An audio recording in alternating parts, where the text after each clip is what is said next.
Welcome back to my channel. So in the last video we completed the different types of error that occur and which basically result into an error in measurement. બરોબર basically તમે જ્યારે કોઈ પણ measuring ઇન્સ્ટ્રુમેન્ટની મદદથી તમે measurement કરતા હો કોઈ પણ પેરામીટરનું તો what are the factors that define and what are the errors that are bound to happen because of which the measurement that you require you do not get it. તો એ બધા અલગ 6 ટાઈપની એરર્સ હતી અલગ અલગ એ આપણે જોઈ હતી બરોબર. તો હવે જો ઇન કેસ તમે એ વિડીયો લાસ્ટ વિડીયો છે તમે મિસ કર્યો હોય તો I will prepare a tab as usual in the last 30 seconds of this video and you can check it out from there. તો આપણે સ્ટાર્ટ કરીએ બરોબર. Let's continue. તો હવે ટાઈપ્સ ઓફ એરરમાં આપણે ટાઈપ્સ ઓફ એરર અલગ અલગ 6 ટાઈપની જે એરર હતી આપણે જોઈ લીધી બરોબર. પણ હવે એ વિશે આપણે આગળ થોડુંક વિચારીએ કે હવે તો કોઈ પણ એક ઇન્સ્ટ્રુમેન્ટ ડિઝાઇનર હોય છે કે જે આ મિકેનિકલ ઇન્સ્ટ્રુમેન્ટ્સ અથવા મેઝરિંગ ઇન્સ્ટ્રુમેન્ટ્સ બનાવતું હોય એનું બેઝિક જોબ એ હોય કે એનું બેઝિક એને ધ્યાન એ રાખવાનું હોય કોઈ પણ ઇન્સ્ટ્રુમેન્ટ ડિઝાઇન કરતી વખતે કે સિસ્ટમ આજુબાજુ જે સિસ્ટમમાં તમે જે મેઝરમેન્ટ કરતા હો કોઈ પણ યુઝર છે કોઈ પણ એન્જિનિયર છે એ ઇન્સ્ટ્રુમેન્ટને યુઝ કરીને જ્યારે કોઈ પણ મેઝરમેન્ટ કરતો હોય તો એની આજુબાજુની સિસ્ટમ કે આજુબાજુનું એન્વાયરમેન્ટ છે એ કોઈ પણ રીતે કાંઈ ઓલ્ટરેશન કે કાંઈ હિન્ડ્રન્સ કે કાંઈ ઓબ્સ્ટ્રક્શન જનરેટ ન કરે એને નડેની કહેવાય ને કે મેઝરમેન્ટ કરવામાં એ મેઇન વસ્તુ છે એ સૌથી ઓછામાં ઓછું હોવું જોઈએ. એટલે આના માટે મોટાભાગના જે પ્રિસાઇઝ એક્સપેન્સિવ એટલે કે મોંઘા અને ઇલેબોરેટ જે મેઝરિંગ ઇન્સ્ટ્રુમેન્ટ છે કે જેમાં ઇલેબોરેટ કોને કહી શકો ઇન્સ્ટ્રુમેન્ટ્સ કે જેમાં તમે મેઝરમેન્ટ કરવા માટે તમને બહુ વાર લાગે એવા ઇન્સ્ટ્રુમેન્ટ્સ હોય કે જે પ્રિસાઇઝ એટલા બધા હોય એટલા બધા એક્યુરેટ તમને મેઝરમેન્ટ આપતો હોય કે એનો તમે અંદાજો ક્યાં છે એની પરથી લગાડો કે using that instrument to carry out the measurement takes lot of time. ઇન્સ્ટ્રુમેન્ટને યુઝ કરીને જે તમારે મેઝરમેન્ટ કરવાનું છે એમાં તમને બહુ વાર લાગે કેમ કે એ એક્યુરેટ એટલા બધા છે બરોબર. એના એક ટૂંકમાં એટલે બેઝિકલી જે મોટાભાગના જે પ્રિસાઇઝ કહેવાય ને કે એક્સપેન્સિવ અને ઇલેબોરેટ જે મેઝરિંગ ઇન્સ્ટ્રુમેન્ટ્સ છે બરોબર એની જે કોમ્પ્લેક્સિટી છે અને એની જે કોસ્ટ છે એની જે મોંઘાઈ છે બરોબર જે મોંઘા છે એની કહેવાય ને કે એની કોસ્ટ અને કોમ્પ્લેક્સિટી શું કામ એટલી વધારે છે એ શેના કારણે કે એના જે આજુબાજુનું જે ઇન્સ્ટ્રુમેન્ટ ને ફિઝિકલ સ્ટેટ જે મેઝર કરવાનું છે એને બરોબર ઇન્સ્ટ્રુમેન્ટ અને ફિઝિકલ સ્ટેટ વચ્ચેનું જે રિલેશન છે કે ઇન્ટરેક્શન છે એમાં કોઈ જાતનું કંઈ હિન્ડ્રન્સ આવવા દે નહીં. ઇન્સ્ટ્રુમેન્ટ પોતે જ એવું ડિઝાઇન થયેલું હોય કે જે મેઝરિંગ જે ફિઝિકલ એલિમેન્ટ છે બરોબર અને ઇન્સ્ટ્રુમેન્ટ વચ્ચે કોઈ જાતનું કંઈ હિન્ડ્રન્સ કે કાંઈ ઓબ્સ્ટ્રક્શન આવે નહીં. હવે ઉપર આપણે જે પહેલા 6 ટાઈપના જે અલગ અલગ એરર્સ આપણે જોઈ બરોબર ડિસ્કસ કરીએ આપણે એને તમે રેન્ડમ એરર્સમાં તમે એને ગ્રુપ કરી શકો બરોબર. અને રેન્ડમ એરર્સને બેઝિકલી જેટલા એરર્સ આપણે ઉપર જોયા એમાં રેન્ડમ એરર્સ કયા અને કયા છે એ સિસ્ટમેટિક એરર્સ છે આપણે એને અલગ અલગ ડિસ્ટિંગ્વિશ કરી શકીએ બરોબર. કે રેન્ડમ એરર્સમાં કયા એક્સિડેન્ટલ છે પછી સ્મોલ એન્ડ ઇન્ડિપેન્ડન્ટ છે બરોબર. બેઝિકલી જે રેન્ડમ એરર્સ હોય એ કહેવાય ને એક્સિડેન્ટલ હોય કે આકસ્મિક રીતે થઈ જાય બરોબર ભૂલથી થઈ જાય નાના હોય બરોબર મેગ્નિટ્યુડમાં અને કહેવાય ને કે કોન્સિક્વન્સીસ છે એના ખૂબ જ નાના હોય અને ઇન્ડિપેન્ડન્ટ હોય અને એના કારણો છે એ થવાના ઇસ્યુ કયા છે સ્પ્રિંગ હિસ્ટેરિસિસ બરોબર કે સ્પ્રિંગ બેક થાય પછી સ્ટિકીનેસ કે ચોંટી જાય કે ફ્રિક્શનના કારણે અવાજના કારણે થ્રેશોલ્ડના કારણે બરોબર એ બધાના કારણે જે તમારા રેન્ડમ એરર્સ થતા હોય.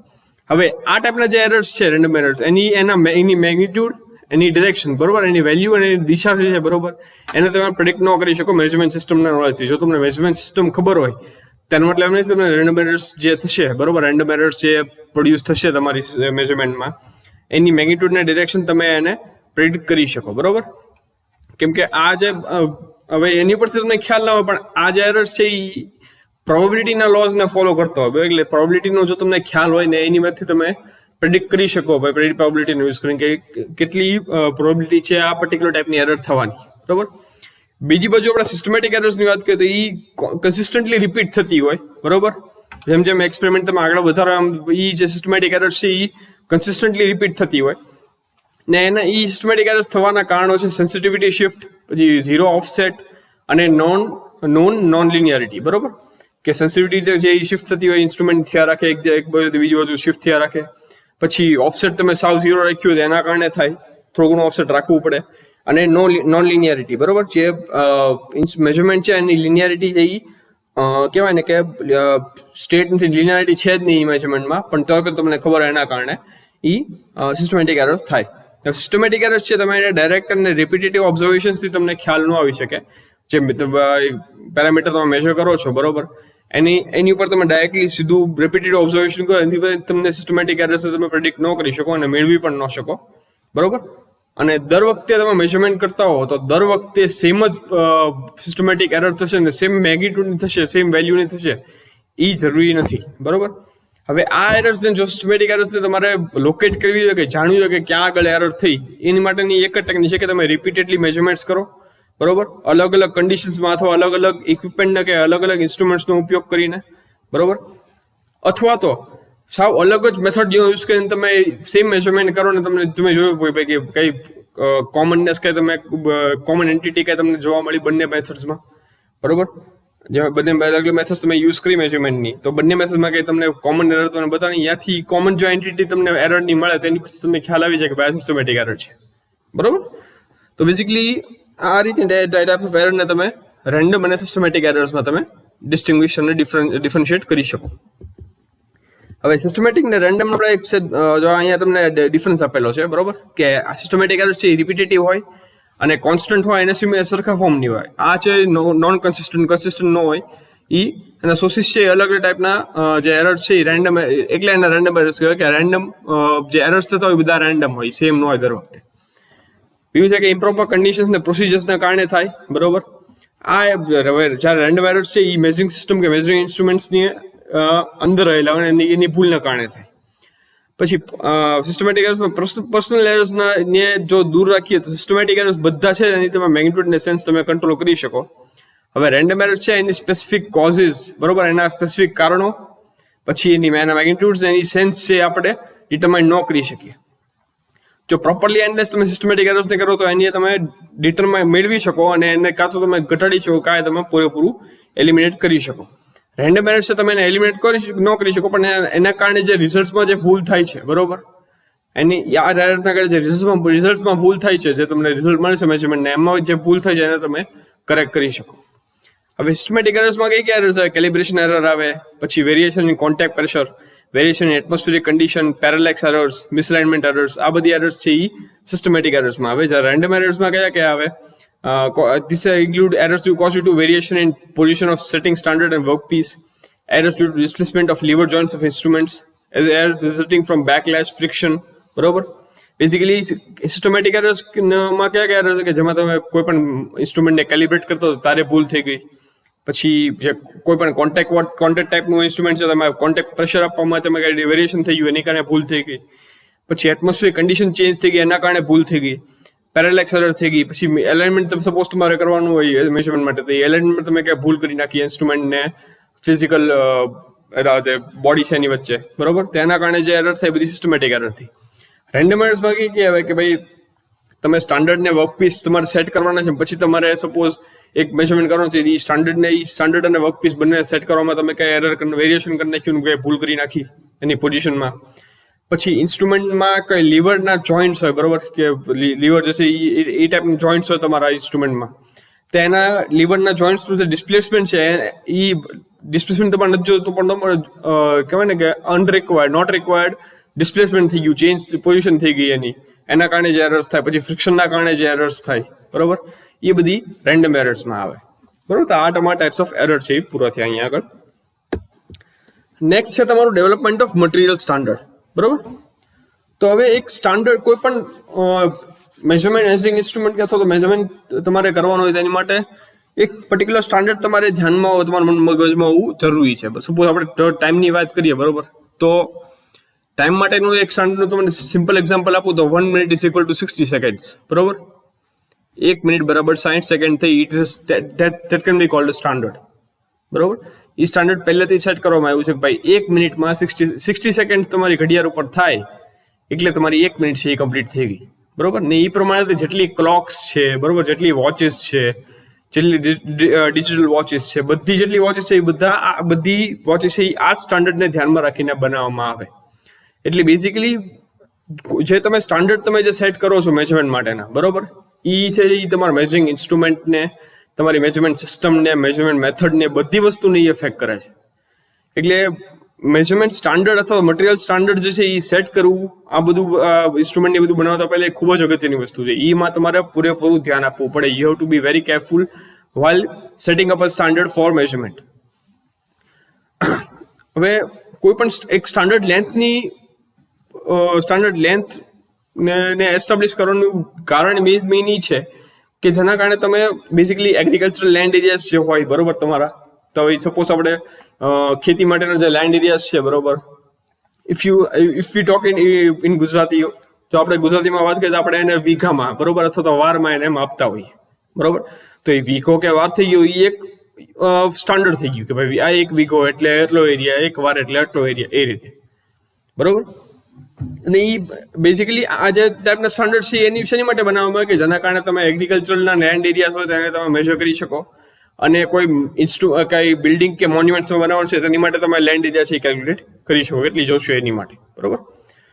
તો હવે જે સૌથી પહેલો જે અર્લીએસ્ટ સ્ટાન્ડર્ડ ઓફ લેન્થ હતો, બરોબર, પાર્ટ્સ હ્યુમન બોડી પાર્ટ્સના ઓલા ઉપર આપણે માપતા હોય. હ્યુમન બોડી પાર્ટ્સની લેન્થ ઉપર આપણે એને ધ્યાનમાં રાખીને આપણે માપતા. સપોઝ આપણે કોઈ પણ આપણે કઈ તારી સપોઝ કોઈ પણ વસ્તુ માપી તો એ આપણે 2 વેતનું છે કે 1.5 વેતનું છે, બરોબર. તો એ વેત એટલે શું થયું કે આપણો જે હેન્ડ છે, બરોબર, એના આપણે પૂરેપૂરું સ્ટ્રેચ કરી લઈએ, અને એ હેન્ડની લેન્થથી તમારી વેત એટલે શું થયું, તમારા it is the length from the tip of your thumb two the tip of your smallest finger, બરોબર. એને વેત કહેવાય આપણી ગુજરાતી ભાષામાં, બરોબર. તો એ રીતે સેમ જે અર્લીએસ્ટ સ્ટાન્ડર્ડ હતું લેન્થનું, એ કયું હતું, આપણે બોડી પાર્ટ્સની મદદથી આપણે માપતા. બોડી પાર્ટ્સને આપણે સ્ટાન્ડર્ડ તરીકે યુઝ કરીને એની લેન્થનો, એ બોડી પાર્ટ્સની લેન્થને આપણે સ્ટાન્ડર્ડ તરીકે યુઝ કરીને આપણે લેન્થ માપતા, બરોબર. તો એમાં સૌથી પહેલું જે ઇજિપ્શિયન યુનિટ હતું, બરોબર, ઇજિપ્શિયન યુનિટ એક હતું જેને આપણે ક્યુબિટ કહેતા, બરોબર. It was the earliest standard of length. હવે આ ક્યુબિટ જે લેન્થ છે એ કેટલી થતી, it was equal to the length of the forearm, એટલે ફોરઆર્મ એટલે from the elbow to the tip of your finger, બરોબર. એટલે તમે હાથ લાંબો કરો ને તમે આવી રીતે આંગળા સીધા રાખો તો તમારી કોણી એટલે કે તમારા એલ્બોથી એટલે કોણીથી લઈને તમારી જે લોંગેસ્ટ ફિંગર છે તમારી, એ વચ્ચેનું જે લેન્થ છે, બરોબર, એ લેન્થને ઇજિપ્શિયન યુનિટનું લેન્થનું યુનિટ હતું કે જેને એ લોકો ક્યુબિટ કહેતા. It was the earliest standard of length, which was the length of the forearm, which is from your elbow to the tip of your longest finger, બરોબર. તો આ જે અર્લીએસ્ટ સ્ટાન્ડર્ડ હતું, પછી ધીમે ધીમે રેપિડ એડવાન્સમેન્ટ થવા માંડ્યું એન્જિનિયરિંગમાં 19th સેન્ચુરીમાં, જેના કારણે નવા મટીરિયલ્સ છે એ અવેલેબલ થવા માંડ્યા લેન્થના સ્ટાન્ડર્ડ માટે, બરોબર. અને વધારે એક્યુરેટ મેઝરિંગ ટેકનિક્સ તમને મળવા માંડી. હવે પણ લેન્થમાં જે છે, લેન્થ માટેનું જે પહેલું સૌથી એક્યુરેટ સ્ટાન્ડર્ડ જે બન્યું હતું 1855માં ઇંગ્લેન્ડમાં, બરોબર. અને આ જે સ્ટાન્ડર્ડને કહેવાતું ઇમ્પિરિયલ સ્ટાન્ડર્ડ યાર્ડ કહેવાતું, બરોબર.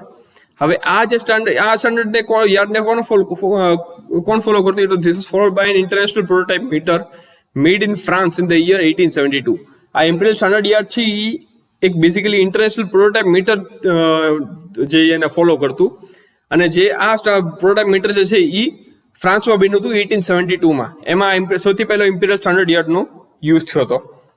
હવે આ જે 2 સ્ટાન્ડર્ડ લેન્થ જે છે, બરોબર, સ્ટાન્ડર્ડ જે છે લેન્થના, એ એવા એક મટીરિયલના બનેલા હતા, મેટલ એલોયના, બરોબર. એટલે એને માટે આની મટીરિયલના બનેલા છે એ બંને સ્ટાન્ડર્ડ્સ, એટલા માટે એને મટીરિયલ સ્ટાન્ડર્ડ કહેવામાં આવે છે, બરોબર.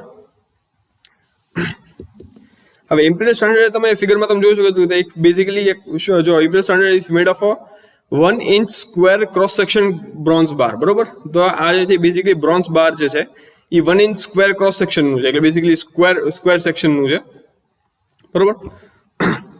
1 inch square cross section bronze bar એટલે બ્રોન્ઝ છે એનું તમને કોમ્બિનેશન આપેલું છે 82% કોપર, 13% ટીન એન્ડ 5% ઝિંક. અને એનું આ જે કોમ્પોઝિશન વાળું બ્રોન્ઝ જે છે એનો એક બાર બનાવેલો છે, બરોબર. ભાઈ એનો એક બાર હોય જે 1 inch સ્ક્વેર ક્રોસ સેક્શનનો એરિયાનો હોય, બરોબર. અને લેન્થ જે છે એની 38 inches હોય. આ બારમાં 2 હોલ્સ બનાવેલા હોય કે જેનો ડાયામીટર છે એ 1.5 inch હોય, સોરી હાફ ઇંચ હોય, bag pardon, 2 half inch diameter into half inch depth વાળા હોલ્સ બનાવેલા હોય, બરોબર. બંને હોલમાં એક 1/10 ઇંચ ડાયામીટરનો ગોલ્ડ પ્લગ લગાડેલો હોય. અહીંયા આગળ 1/10 ઇંચ ડાયામીટરનો ગોલ્ડ પ્લગ લગાડેલો હોય, અને આ જે ગોલ્ડ પ્લગ જે છે એની ટોપ સરફેસ છે એ ન્યુટ્રલ એક્સિસ ઉપર આવેલી હોય, કે જે બ્રોન્ઝ બારની આ જે ન્યુટ્રલ એક્સિસ છે એની ઉપર એનું જે આ પ્લગનું ટોપ સરફેસ આવેલી હોય, બરોબર. તો તમે ફિગરમાં તમે જોઈ શકો છો કે કઈ રીતે આ ઇમ્પિરિયલ સ્ટાન્ડર્ડ છે યાર્ડ છે એ બનાવેલું છે. હવે આ જે ગોલ્ડ પ્લગની લાઈન છે એ તમે વાત કરી, ગોલ્ડ પ્લગની જે ટોપ સરફેસ છે એ તમારી ન્યુટ્રલ એક્સિસ ઉપર આવતી હોય, એના કારણે શું એડવાન્ટેજ છે આપણે જોઈએ તો સૌથી પહેલો એડવાન્ટેજ છે કે due to bending of the beam the neutral axis remain unaffected. હવે તમે બેન્ડિંગનો જો તમને એફએમડી તમે ભણતા હશો અત્યારે તો તમને ખ્યાલ હશે, જો ઇન કેસ તમારે આવી ગયું હોય તો અથવા તમારે આગળ આવશે, કે તમે જ્યારે કોઈ પણ લોંગ રોડને તમે બેન્ડ કરો, બરોબર, તો એક બાજુ છે જે એક જે સરફેસ છે એની ઉપર ટેન્સાઇલ ફોર્સ લાગે, અને બીજી સરફેસ છે એની ઉપર કમ્પ્રેસિવ ફોર્સ લાગે. પણ જે ન્યુટ્રલ એક્સિસ કોઈ પણ રોડની હોય એની સેન્ટરમાંથી પાસ થતી હોય, બરોબર, એ રોડની સેન્ટરમાંથી પાસ થતી હોય. એ ન્યુટ્રલ એક્સિસ ઉપર નહીં ટેન્સાઇલ ફોર્સ લાગે, નહીં કમ્પ્રેસિવ ફોર્સ લાગે, કેમ કે એની લેન્થમાં કંઈ ચેન્જ નહીં થયો. એટલે ન્યુટ્રલ એક્સિસ ઉપર જે છે એ કાંઈ જાતનો ઇફેક્ટ નહીં આવે આ બેન્ડિંગના કારણે, બરોબર. તો આવી રીતે સેમ જો આ બીમ છે બેન્ડ થાય તો ન્યુટ્રલ એક્સિસ છે એ કમ્પ્લીટલી અનઅફેક્ટેડ રહે. અને બીજી બાજુ પ્લગ જે છે એ પ્રોટેક્ટેડ રહે એક્સિડેન્ટલ ડેમેજમાંથી. એક્સિડન્ટના કારણે કાંઈ ડેમેજ જો in case imperial standard yard ન થાય તો ગોલ્ડ પ્લગને કાંઈ ઇફેક્ટ ન થાય, બરોબર. હવે ગોલ્ડ પ્લગની જે ટોપ સરફેસ છે એ હાઈલી પોલિશ્ડ હોય, બરોબર, અને એમાં 3 લાઈન એન્ગ્રેવ કરેલી હોય ટ્રાન્સવર્સલી, અને 2 લાઈન છે લોન્જિટ્યુડનલી, બરોબર. ટ્રાન્સવર્સલી એટલે જે એનો સેન્ટર હોય એને પરપેન્ડિક્યુલર, બરોબર, અને એવી રીતે આડી 3 લાઇન્સ ને ઊભી 2 લાઇન્સ એવી રીતે કહેવાય ને કે એન્ગ્રેવ કરેલી હોય એની ઉપર ગોલ્ડ પ્લગ્સ ઉપર. હવે યાર્ડ જે છે, બરોબર, ઇમ્પિરિયલ સ્ટાન્ડર્ડ યાર્ડ એટલે શું, કેટલો ડિસ્ટન્સ કહેવાય કે એવું ડિસ્ટન્સ બંને 2 ટ્રાન્સવર્સ લાઇન્સ વચ્ચેનું કે જ્યારે અને એ જે basically yard is defined as the distance between 2 central transverse lines. બે જે પ્લગ છે એની 2 ટ્રાન્સવર્સ લાઇન્સ વચ્ચેનું ડિસ્ટન્સ છે યાર્ડ જે છે. પણ ક્યારે પ્લગ્સ ઉપર જે ટ્રાન્સવર્સ લાઇન્સ આપેલી છે એ 2 ટ્રાન્સવર્સ લાઇન્સ વચ્ચેનું ડિસ્ટન્સ છે યાર્ડ, પણ ક્યારે પર્ટિક્યુલર કન્ડિશન આપેલી છે, when the temperature of the bar is constant at 62 degree Fahrenheit. જ્યારે એ બારનું ટેમ્પરેચર છે એ કોન્સ્ટન્ટ હોય 62 ડિગ્રી ફેરનહાઇટે, અને the bar is supported on rollers in specified manner two prevent flexure. હવે અને બીજી કન્ડિશન છે કે બાર જે છે એ રોલર્સ ઉપર એને સપોર્ટ કરેલો હોય એક સ્પેસિફાઈડ મેનરમાં, કે જેના કારણે ફ્લેક્ચર એટલે કે કાંઈ બેન્ડિંગ ન થાય એની ઉપર, બરોબર. તો આ 2 કન્ડિશન, જ્યારે એ બાર જે છે એ કોન્સ્ટન્ટ ટેમ્પરેચર હોય 62 ડિગ્રી ફેરનહાઇટના, અને જ્યારે એને રોલર્સ ઉપર સપોર્ટ કરેલો એ રીતે કે એ કઈ એમાં કંઈ બેન્ડિંગ ન આવે, ત્યારે એ બે કન્ડિશન જ્યારે ફૂલફિલ થાય ત્યારે જે ગોલ્ડ પ્લગ છે એ બંને વચ્ચેના જે 2 ટ્રાન્સવર્સ લાઇન છે સેન્ટ્રલ, એ બંને વચ્ચેના ડિસ્ટન્સને 1 યાર્ડ કહેવાય, બરોબર. નેક્સ્ટ છે તમારું સ્ટાન્ડર્ડ છે ઇન્ટરનેશનલ સ્ટાન્ડર્ડ મીટર, બરોબર, પ્રોટોટાઇપ છે આ એક ટાઈપનું. હવે આ સ્ટાન્ડર્ડ છે બનાવવામાં આવ્યો હતો International Bureau of Weights and Measures દ્વારા 1875માં, બરોબર. હવે આ પ્રોટોટાઇપ મીટર છે it is made of platinum iridium alloy which contains 90% platinum and 10% iridium, and it has a cross section as shown in the figure below, bરોબર. This is the basic cross section of the international standard meter, which is a prototype. The length will be 100 centimeters, the height will be 16 mm, and the width will be 16 mm as well. This is the neutral axis, and these are the lines engraved on it.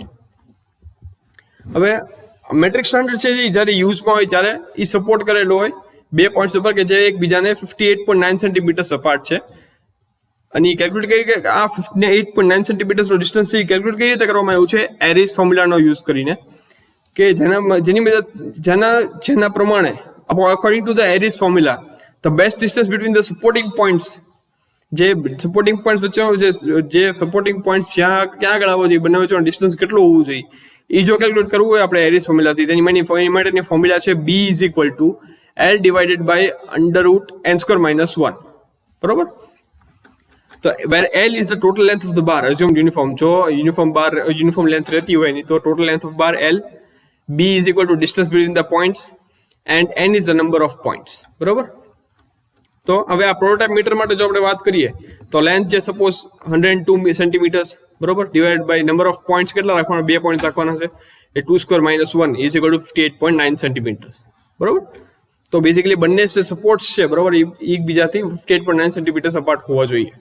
હવે આ reference છે એ designate કરેલો હતો કઈ રીતે, international prototype metre in 1899 અને આને preserve કરેલો હતો BIPM સેવરસ ફ્રાન્સમાં.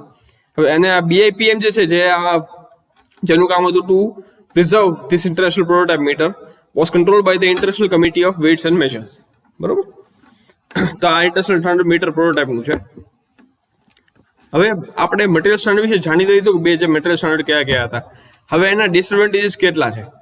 તો the material standards are influenced by the effects of variation of environmental conditions like temperature, pressure, humidity and aging etc. and thus changes the length. હવે both these parameters, both these standards that we saw are both made of metals, some particular metals. One is made of bronze and the other one is made of an alloy of platinum and iridium. So metals are conducive to effect under temperature, different temperatures, different pressures, humidities, aging etc. And based on the different conditions, the length can be affected and changed easily. That's why these material standards are easily influenced. So that's why these standards are not reliable. These standards are required to be preserved or stored under security to prevent the damage or destruction. હવે આ બંને મેં તો વાત કરી કે મટીરિયલના બનેલા છે, મેટલના બનેલા છે, એટલે એને કાંઈ એક્સિડેન્ટલ કાંઈ ડેમેજ ન થાય એની માટે અને સેફટી માટે એને સ્ટોર કરીને સેફલી રાખવા પડે. ત્રીજું છે the replica of these standards was not available for use somewhere else. હવે એક જગ્યાએ કઈ સ્ટાન્ડર્ડ બનાવેલો છે, હવે એ સ્ટાન્ડર્ડ છે એ આપણી પાસે એક જ છે, એને કાંઈ રેપ્લિકા આપણી પાસે નથી, એટલે તમે બીજે બધે ટ્રાવેલ ન કરાવી શકો. ટ્રાવેલના કારણે જો કાંઈ એક્સિડેન્ટલ ડેમેજ થઈ ગયું તો સ્ટાન્ડર્ડ તમારું છે એ ડિસ્ટ્રોય થઈ જાય અથવા ડેમેજ થઈ જાય તો તમે પછી યુઝ ન કરી શકો. એના માટે એની કાંઈ રેપ્લિકાસ અવેલેબલ નહોતી બીજે યુઝ કરવા માટે.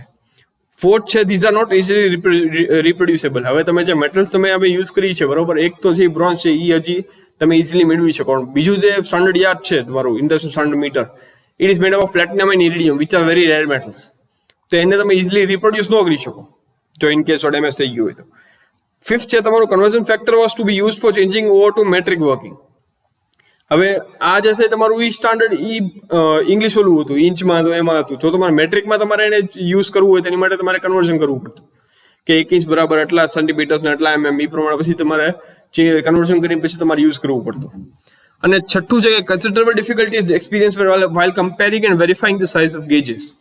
હવે એની આ પ્રમાણે જો તમે ગેજીસ બનાવતા હો બરોબર, તો એની ગેજીસની સાઇઝ તમારે જો કમ્પેર કરવી હોય અને વેરીફાઈ કરવી હોય પ્રોપર છે કે નહીં, તેની માટે કમ્પેરિઝન માટે આ તમે સ્ટાન્ડર્ડ યુઝ કરો તમને ઘણી બધી ડિફિકલ્ટી એ લોકોને થતી. બરોબર.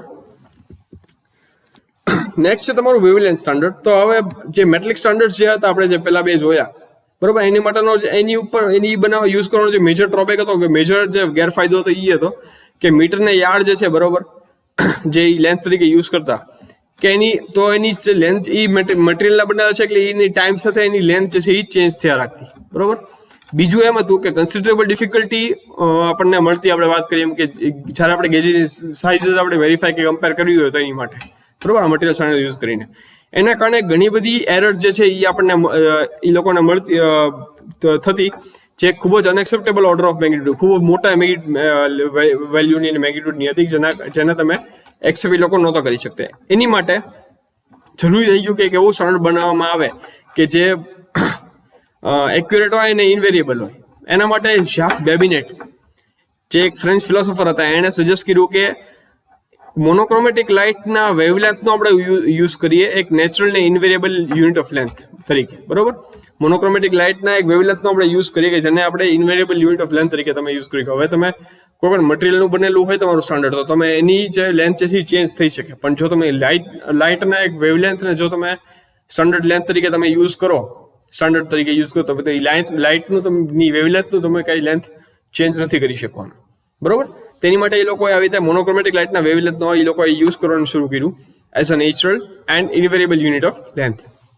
એટલે 1907માં ઇન્ટરનેશનલ એંગસ્ટ્રોમ યુનિટ છે એ બનાવવામાં આવ્યું કે જે રેડ કેડમિયમ ડ્રાય એરની અંદર ડ્રાય એર વાળા એટમોસ્ફિયરની અંદર રેડ કેડમિયમના વેવલેન્થના ટર્મ્સમાં એને કહેવાય ને કે ઇન્ટરનેશનલ એંગસ્ટ્રોમ યુનિટ બનાવવામાં આવ્યું at 15 degrees Celsius. બરોબર. અને આ કઈ રીતે હતું કે 6438.4696 angstrom is equal to 1 wavelength of red cadmium.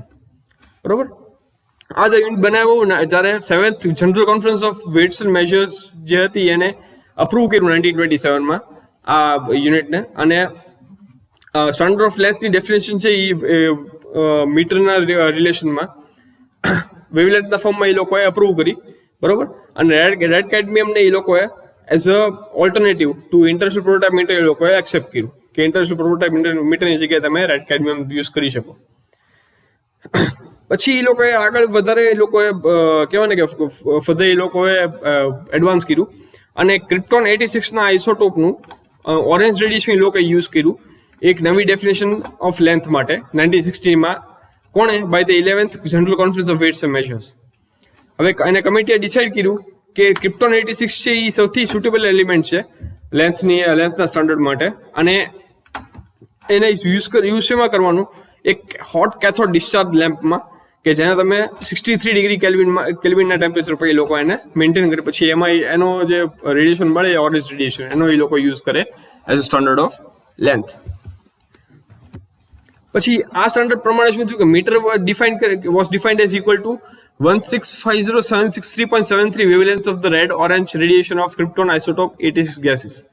એટલે ક્રિપ્ટોન આઇસોટોપ 86 ગેસીસના રેડ ઓરેન્જ રેડિયેશનના 16,50,763.73 વેવલેન્થ બરાબર 1 મીટર એ લોકોએ કીધું હતું, બરોબર.